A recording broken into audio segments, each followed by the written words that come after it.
भैया बीए पढ़ला का दुल्हन चाही गे भैया बीए पढ़ला का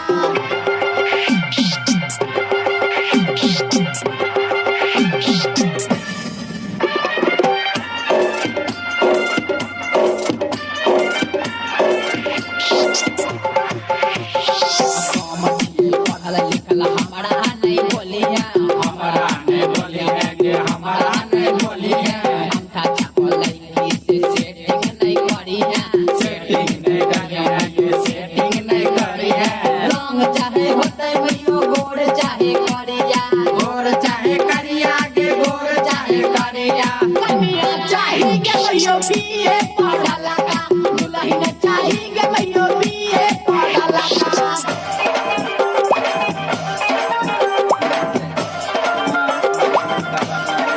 Mixed by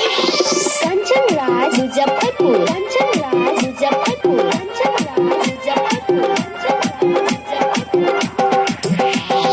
अपनी लागन में भैया पढ़ा न लेट के कारण लेट मयो कारण लेट के बाबूजी से करके भैया पढ़ा न सेट के कारण सेट मयो कारण सेट के बंटी पे दर्दी के माना पर तो बतिया माना पर तो बतिया के माना पर तो बतिया दुल्हन चाही गे भैया एमए पढ़ला का कन्या चाही गे भैया बीए पढ़ला का गे भैया माना पर तो हमारा बतिया हमारा बतिया के हमारा बतिया कन्या चाही गे भैया बीए पढ़ला का दुल्हन चाही गे भैया एमए पढ़ला का तो भैया प्रणाम है? नमस्कार।